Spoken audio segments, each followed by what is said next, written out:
the Quran gets owned. Oh. This is my latest series to this channel where I will debunk some of the most popular so-called scientific miracles. That's actually an oxymoron now that I think about it, in the Quran. Okay, so we all know that the Muslims are very fond of claiming that the Quran accurately describes human embryonic development and hence constitutes a scientific miracle in the Quran. Here are the verses that they primarily use to substantiate this claim. Okay, first we have 23:13, which states, "Then we placed him as a drop in a place of rest." 23:14, which they break up, which states, "Then we made the drop into a leech-like structure. Then we made out of the chewed lump and bones, and clove the bones and flesh.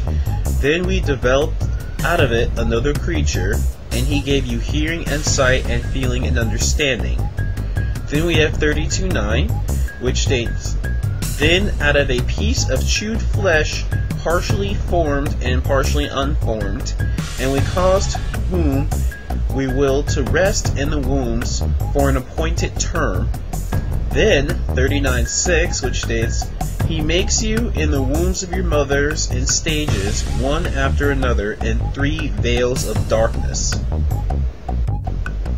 You know, whenever someone criticizes Islam, one of the most common arguments that is made is, "Oh, you're taking it out of context."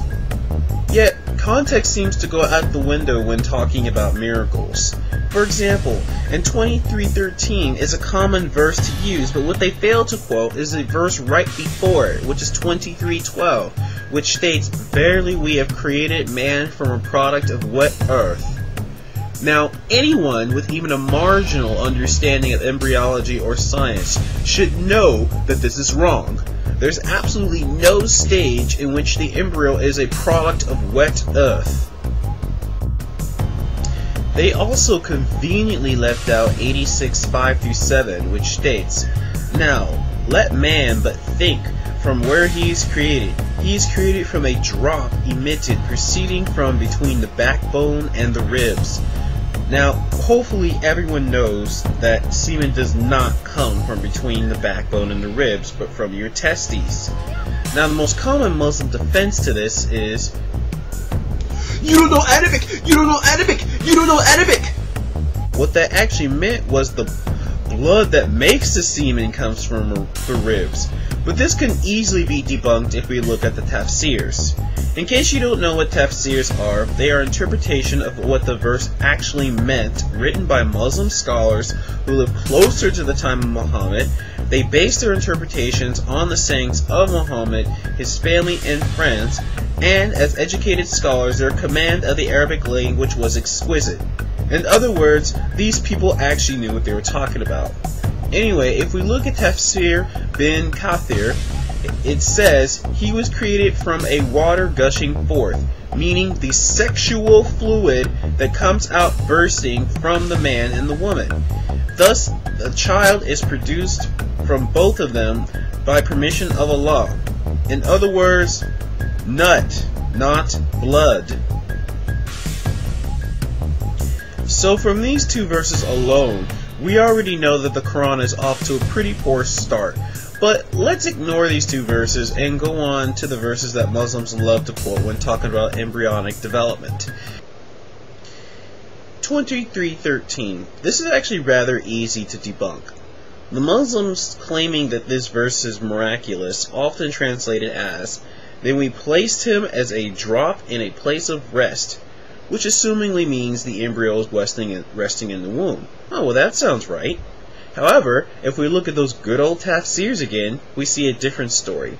Let's go to Tafsir al-Jalailin, which tells us that the verse actually meant, "Then we made him, namely man, the progeny of Adam, a drop, a sperm drop, in a secure lodging, which is the womb." I'm not aware of any period in which the embryo is a drop of semen sitting in the uterus. But then again, I'm not well versed in Arabic or embryology, so maybe I'm wrong. Next verse. 23:14. The ones propagating this idea of the Quran containing modern embryology like to translate it as, "Then we made the drop into a leech-like structure. Then we made out of the chewed lump bones and clothed the bones with flesh. Then we developed it out another creature. And he gave you the hearing and the sight and the understanding." Okay, first of all, we don't even need to go into the tafsirs to know why this is wrong. We know that the bones are not there at all when the muscles and skin begin to form. If anything, it's more of a simultaneous occurrence rather than consecutive. There's never, ever, ever a stage where there's a skeleton and it gets clothed with flesh. And we also know that Galen, who was a Greek doctor that lived around 500 years before Muhammad, made the exact same mistake. Now, many of you may be saying, well, how did Muhammad get this Greek knowledge? I'll give you a name. Harith bin Khalada. He was close to Muhammad. He was even the one who designated Abu Bakr's illness due to poisoning. He received his medical training in the Sassanid Empire, and as we all know, the Sassanids were well versed in Greco-Roman medicine. Okay, next verse. 32:9. Then out of a piece of chewed flesh, partially formed and partially unformed, and we cause whom we will to rest in the wombs for an appointed term. Okay, yeah, if I need to explain to you why this isn't a miracle, then I've got nothing for you. Next verse.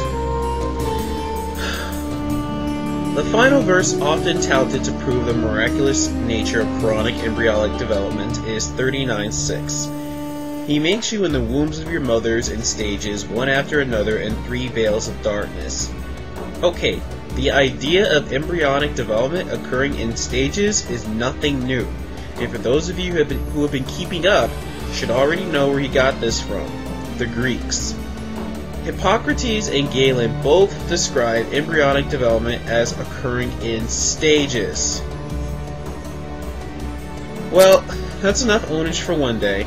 Stay tuned for more debunking of so-called scientific miracles in the Quran in my series, The Quran Gets Owned.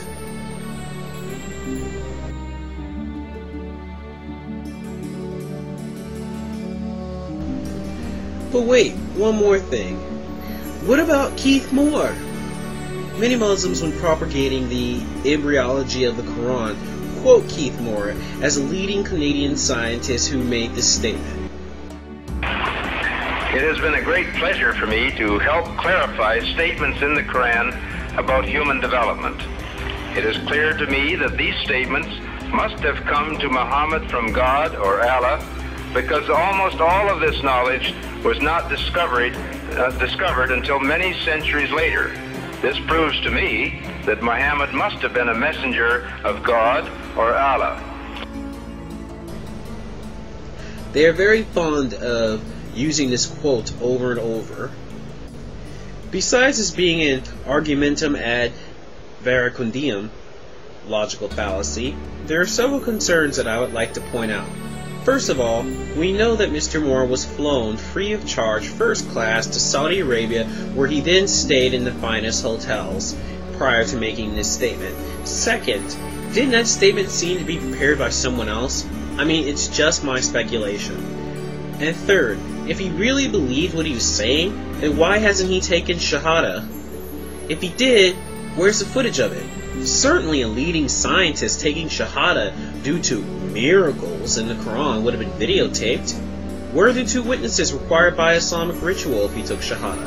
It all seems a bit fishy to me, if you know what I mean.